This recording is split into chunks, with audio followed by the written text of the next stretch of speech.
playing anything. Yeah, I don't know what happened with the audio. You guys get can no hear me. audio. You can hear me fine. Nothing. We Can't can't hear. hear you. I heard Nothing? you say, no, nothing. I can see your lips, but no. How about now? Nope. Interesting. How about now? Anything? No. Nope. Weird. Everybody else, just not Steve.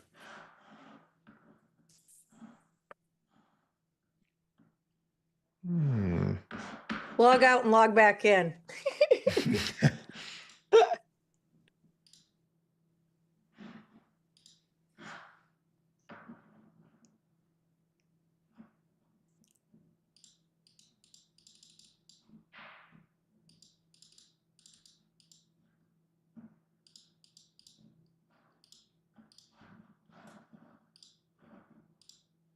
How about now?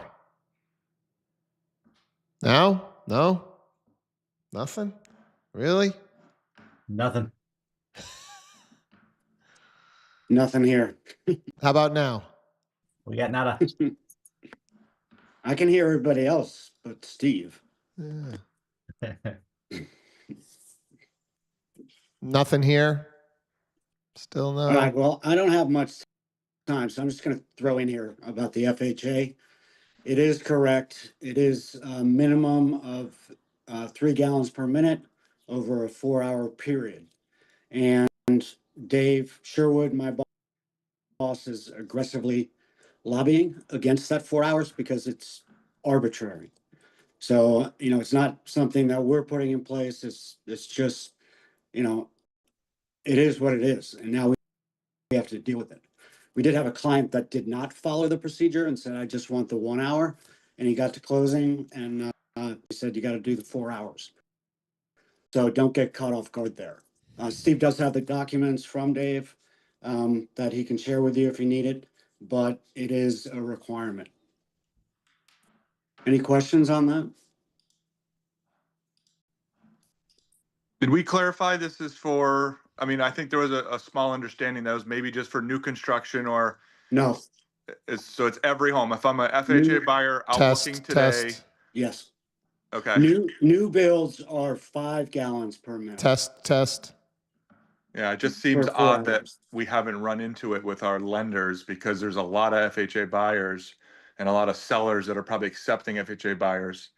But yeah, I guess, I don't know. We're just doing what we're told to do for FHA loans. They Anything don't have now? to do it. Okay. But if they do get into, the end of the deal, they might be required to do that 4-hour test. And one out of 3 jobs that we've done was a client again that did not follow the 4-hour procedure. So, Yeah, from a lending perspective, it should be a Testing. simple condition Testing. that pops up immediately when you're doing an Testing. FHA loan. They get a Testing. checklist Correct. of things, and so hey, this just started on like March 1st. So they Testing. threw it out there with no real, forethought. yeah, And now they're having all of these ramifications come up, and it's ridiculous. And we have to staff an additional person just to deal with the 4-hour windows. right. So it's a huge burden on us structurally.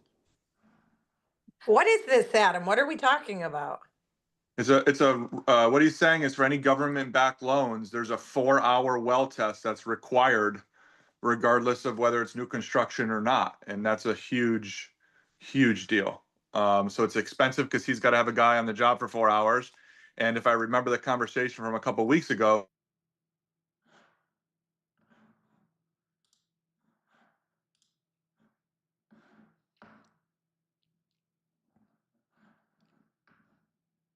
a well is typically not just a pump. There's a water issue. So we had asked the lender and he said, no, that's only new construction. And if it's been vacant for 6 months or 12 months or some kind of documented time period. Right. But what they're saying is that's not the case. So Well, did you Steve have- has the documents and we, Yeah, we're we'll take a look. presenting all over our customer base that this Yeah. is the new requirement. So just don't get caught off guard. Again, if Yeah. your client says, I only want to do the 1 hour, we're good. It might Right. bite them at the close. So I closed 2 FHA just last month that both had wells, and I didn't even need a water test. Only my Well, VA has that It's needed in was- March, one. though. That was in February and it started in March. I Yeah, believe it started March 1st. Hmm. So, yeah, I mean, get them in under the wire, I guess, but they are starting to look at it from our vantage point. So are you saying you have to run water for 4 hours? Yes. Yep, Because we don't even run it for an hour now. I know. Hey, Yeah. Can you guys hear me now? Hey, you're preaching Yeah, to we the can. choir. I don't want to do it. Well, Chris, we don't wanna it's do it, even- You don't want to do it. It's even worse than you're thinking. It's not like run the water for 4 hours and then grab your sample. It needs to be what's the word? A supervised for 4 hours. So they have to have somebody Every there 15 watching the water for 4 hours Every to make sure that the 15 pressure does not drop below 3 gallons per minute. We have to check it every 15 minutes under this scenario, just to make sure we don't ruin the system. So if it's not done right, we could burn the system. Okay, well, I just had one yesterday that has a well, and we didn't check the water either, and it's FHA, Hey, so dude, I'll keep you posted. Do it at your peril. I'm not making the news. I'm just reporting it. I'm gonna, and I've sent the guidelines that Dave from Sherwood sent to me over to Semper, the new ones that he sent me. I can send it to you, Chris. You can send it to your lender, and obviously we're just trying to make sure this doesn't bite somebody at closing, or 30 days into the deal. So Right. Is this Hey. requirement just the government? Who checks this ultimately? Like when it comes into closing, who is responsible for checking that box off that it's been completed? Is it a lender? Is it a yeah, it's gonna be appraisal the lender situation? it's The going to be the lender lender to meet the guidelines for the FHA loan, right? Because FHA is putting this into play, so it's a guideline, just like any other guideline that they have. And so now the lender's going to have to supply the document. So that's why these Oh, right. lenders, you would think, would know about it, but Yeah. Lauren. I don't get it. So. Yeah, my Um, thought is a lot of the times when you have a well, you're dealing with a septic. So running 4 hours straight water into a septic system, like that blows my mind. Yep. Wouldn't that overwhelm your system? It very well could. That's why it has to be monitored every 15 minutes. Hey, So, and this is the last thing we want to have to deal with as an organization. So, the questions, I can tell you from a inspection standpoint, but from a lender standpoint and what they're looking at and what their requirements are, that's on you to sort through that. any other questions on the well stuff? Yeah, Meg, just ping me and I can share it with you, whatever they shared with me. No, this is FHA only. The question was, does this Yes. apply to USDA and VA? This is FHA only guideline. And some people might want to change their loan and get out of an FHA based on some of these requirements. Well, John, was there some other requirement besides the well flow that's new for We FHA? hear they're going to come out with some new roofing requirements, and maybe some additional water testing, but I don't even want to speculate. Yep. So we'll get it when we get it, is how it comes out from FHA and whatnot. Okay. Hey, I got to scoot off to a CE law class for 3 hours, which I'm really looking forward to. So thanks for your time. You bet. Any final questions on that before I scoot? All right. Thanks for your time. Take care. Thank you. The other big news, guys, if you didn't see, you should have all gotten an email from the National Association of Realtors. Let me just share the email up here on the screen so we can kind of talk about this one together, because this one is pretty important here, is that it's going to change our industry a little bit over the next 6 months. So NAR kind of took their final stance on clear cooperation. So if you haven't been following this topic, there are some of the larger companies are trying to lobby that the clear cooperation is not in the seller's best interest. A seller should not have to put their property in the MLS and market it to the public within any kind of a time frame, that the seller should have the right to do whatever they want. And so the clear cooperation folks say, how can it possibly be in the seller's best interest to not get maximum exposure, right? You guys that are looking to remove this requirement are just trying to double dip on your listings, right? So kind of the famous brokerage right now in the news on this topic is Compass, trying to push their private network. So they are, hey, come work at Compass, and we have a private network of listings where you can put your listings in there, and only our agents will have access to these listings, and your buyers will have access to more properties, et cetera, is the argument, I guess. So NAR, Zillow, Realtor.com are all kind of on the other side, that, hey, that's not in a seller's best interest. The seller can have the right to choose, but we believe that a fair market is one in which everybody has access to the data. Obviously, if you're Zillow and all of a sudden you're not getting an IDX feed with everybody's listings, you got a problem. Right? You don't have a website anymore. You don't have a business anymore without everybody's listings.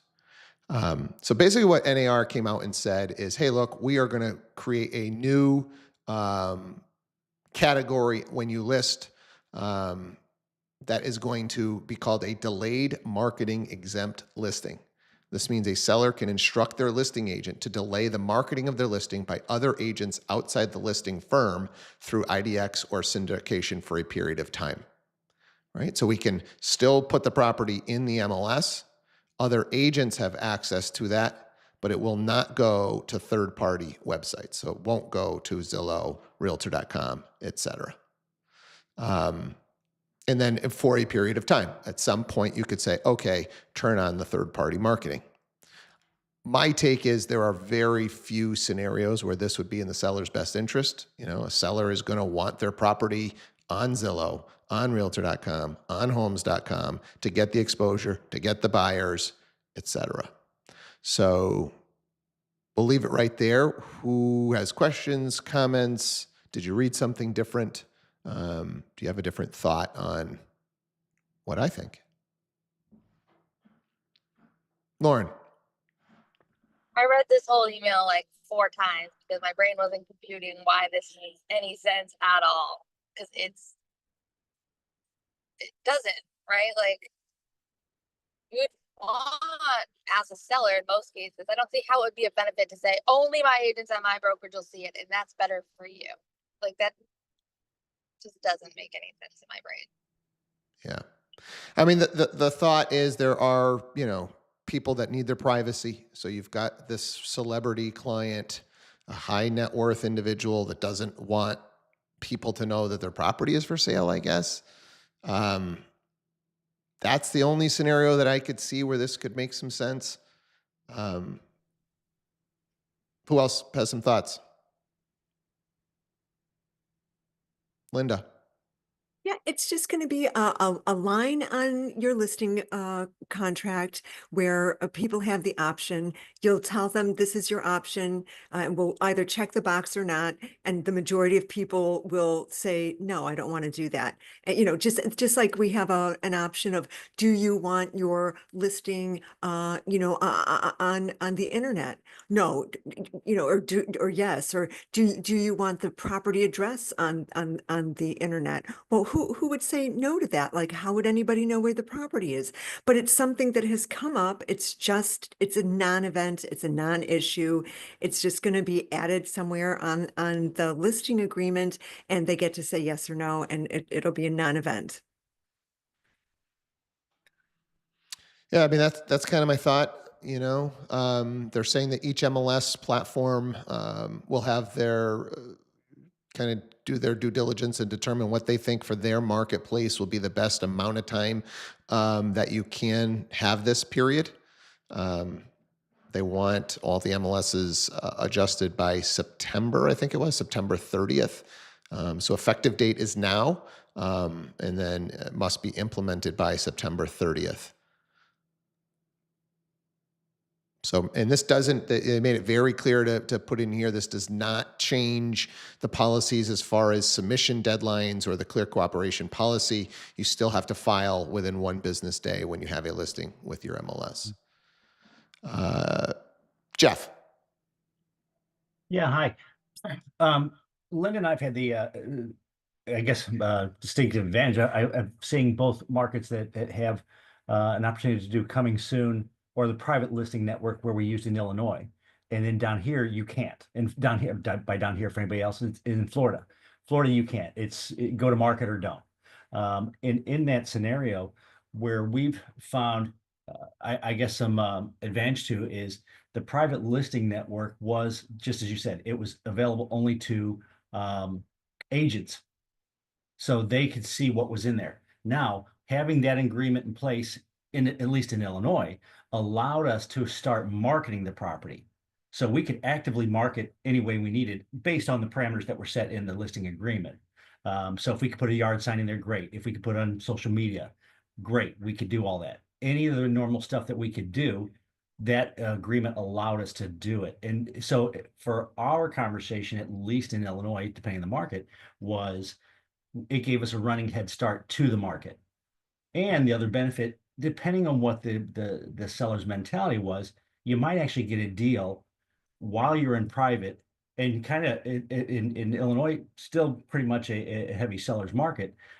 You would have the opportunity. Some people don't want to go through the circus of getting 10, 20 offers. Sounds kind of crazy, but some people don't. They just want to sell the place and move on, get a good dollar for it. Now, the other advantage too, for when we were in the private listing network up in Illinois, again, can't do it in Florida, but up there is, what would be the incentive for anybody to take less of a price while they're in private? Because they know in a seller's market, as soon as I hit the market, it's likely going to go up. So the advantage for them too is they're going to get, probably going to get the price that they're asking for, as long as it's in a realistic realm up there. So again, there are some things I think that could be advantageous to doing that. And again, it depends on what the marketing capabilities are down here. I read through that article too. I like the idea, but again, you have an option where the seller has the choices to be able to make. And as long as we're educating them and giving them all that information, I think I don't see it as a downside. We're not restricting it. We just have an opportunity to start marketing, and that ultimately could benefit them. Yeah, I think that ultimately this just gives a little bit more choice to the seller for those sellers that want to take advantage of something like this. So I think it's a good move. I just don't know how much is really going to come into play. Chris. A good move? Hell no. I am strong on the other side. I feel like this opens us up for agents to start playing God. And I feel like this is where they can start steering. So I feel like this is the kid taking the test, with the hand over, because they don't want anybody to see what they're doing. And I've been taught from the school from my broker that abundance, we share our knowledge, we share what we have with everyone. Like, I am a big fan of off market, as we all know, what was said before. Some people don't want 20 offers. Some people don't want a sign in their front yard. Not pocket listing, but just a straight real off market, like a real deal off market buyer seller. In this case, though, I just feel like that is opening us up for steering, because you're going to get an agent that isn't sharing necessarily. And again, this is because bad people exist and they're not sharing with their client. And if their client can't see it, they're not going to know. That's just Yeah, my I think business. it's a disadvantage. Yeah, definitely an advantage for the seller to have the option. I think you're correct. I think there are some agents out there that'll take advantage of this and won't fully explain to their seller what their options are, and they'll just not put it out there, I guess. So I think that's a valid concern. Margareta. as much as I'm trying to wrap my head around this, I can also see advantages to this. I know it sounds scary because it's new and different, but I think it does allow the seller have some more control over how they're marketing their property. Having that kind of option maybe allows people to just be more local market, like I don't want an investor from Boston looking at my property. I want to deal with somebody more, especially in the market that where we have more multi-offer situation. I think it might be different when that market shifts. I think also there might be some advantage to the idea that a person, a realtor, has more knowledge because of being part of such a network, or it just qualifies you on a different level from everybody else. So, if you're just a person who just tries to get in and make a buck here as a new realtor, versus somebody who's more seasoned and understands the caveat of the deal and the whole thing, where to go to get this information versus somebody who has no idea. So it just, and in terms of the seller or buyer information, I think there's, this internet thing that we have, people will find out about it more than I think we think. And there will be maybe misinformation regarding this kind of situation, but people will know about it well enough to at least ask some questions. So it's a new thing. It's obviously scary, but I can almost like see how Linda was talking about the Chicago network. There might be some actual benefits to it. We just don't see it because it's new. Yeah, I think the problem becomes when some properties are on the internet and some aren't. It's very difficult to argue that the seller that isn't, is getting fair market value for their property, right? I think that becomes the concern. If I'm the seller and I know that the house down the street is on the internet and everybody knows that that one's for sale and not everybody knows that mine's for sale, I don't know. And That Chris almost is, becomes more exclusive, sometimes, and that by itself might drive the price. it might, I think there's enough data out there though that shows that, the larger the market, the bigger the buying pool, the more money that you're going to get for a property. I mean, there is something to be said for, hey, this is off market, nobody knows about it, or at least not the general public, but we need a big number for us to not bring this to market, right? So you could use that strategy of, you better bring us over our asking, right? I think that's kind of what Linda was saying, or Jeff was saying earlier, was they're not going to accept anything under while we're in this off market, right? We're either going to get our 400,000, let's say, or we're bringing this to the market. So you want to pay us 420 so that this doesn't come to market, then we'll do that. I guess my question would be, how do you know you didn't get 450 when you brought it to the market? So, Jeff and Linda, I don't know if the hand is still lagging or. Yeah, no, it's Linda. And that is exactly how this scenario plays out. No realtor brings their buyer to one of these properties without prepping them and saying the seller has zero incentive to sell this home for a minimum of this list price. So let's look at these comps, let's look at everything and decide. You might want to sweeten the pot by offering them more than this list price. If you love this home, give them a reason not to put it out on the open market. And that's so nobody goes to these properties with the thought that they're going to get it for less than list. Period. Right. So, and that's just sort of it's just amongst realtors understood. And that's the conversation that you're going to have with your buyer. And they're going to be a very, very serious buyer who really, really is looking in this particular area, in this price point, and you're not wasting anybody's time. This is somebody, you know what I mean? And so we never, ever would take one of our clients to one of these places without prepping them and saying, this is the story. And typically, who's going to be going to see those properties? People who've lost out on several offers that they've put in because there were multiple offers, and for whatever reason, theirs didn't go high enough or whatever. Those are the types of people who you're going to bring to these events. You're not going to bring the person who's going out and looking at a house for the very first time, right? Because they're not in the mindset of, I'm going in, with full price or above full price on this very first house that I'm looking at. So that's understood. Now, is it possible that if the home went on the market, they could get even more than somebody who's willing to go 10 or 20 above list before to keep it off of market? Possibly, but then you also have to look at what are the implications with respect to appraisals and all of those types of things.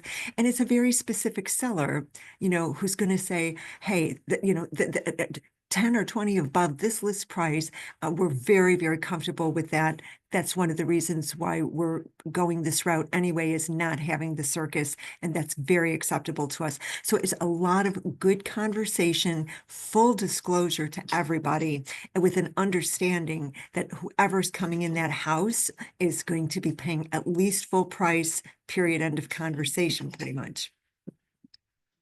Yeah, great points, and I love the fact that you've kind of been in that network and seen how it works. So I really appreciate your perspective, Margareta. Well, I guess it's just, I'm thinking it's almost like in an airplane. This is the first class, but that also discriminates to some degree against any potential buyer who might not have enough that knowledge or connectivity with a professional that might be in that one network. So, I do wonder how that would play on the fairness game. But then this is a world we live in, and I mean, I guess, Linda, did you see that there was some unfairness to the system because you experienced this? We saw people use this strategy, whether they were selling a home that was, below 200,000 and, all the way up. And so I guess the only unfairness would be for those newer agents. To your point, Margareta, you raised a really, really valid point, who are not savvy enough because they haven't been in the game long enough to understand this tool. Right. So to that end, it is on their brokers to be educating their agents and explaining this stuff to them. If something like this is accepted by NAR, right, and it's agreed upon that this is a tool that is in the seller's best interest if they choose to use it, then your broker should be sitting down his or her people and explaining this to them. So will there be a disadvantage to those who get it and understand it? Yes, they will have an advantage, especially in markets that are super competitive with lower inventory, where you're scouring and looking for those properties because you've got a buyer and you know exactly what they want and you laser focus in on it. And the newer agent doesn't know how to do this and doesn't have those tools in their toolbox yet. They're the ones who are at the disadvantage. And so then consequently, their clients are as well. Well, it sounds like this is something that's already in place in some states. We're just new to it. So there must be some learning curve already done with it. And it sounds probably it works somehow. We're just very new to this, obviously. So it works. It's been an amazing tool. We've used it multiple times and gotten some of our buyers into beautiful homes. And after you've worked with a buyer for a little while and you really are totally attuned to the type of home they're looking at, the area, and then you go and you are hand looking for properties. Oh, this one would be perfect for so-and-so. And you call them and say, hey, this opportunity just popped up. Would you like to go see it? Yes, we would. It's been a fabulous tool for finding people homes that really, really are just perfect for them. So we have loved it. And it's also been a blessing on the sales side for the sellers who it's a very significantly specific niche, if you will, of who's going to use this tool, both on the sales side especially. But there's lots of benefits, and we like it.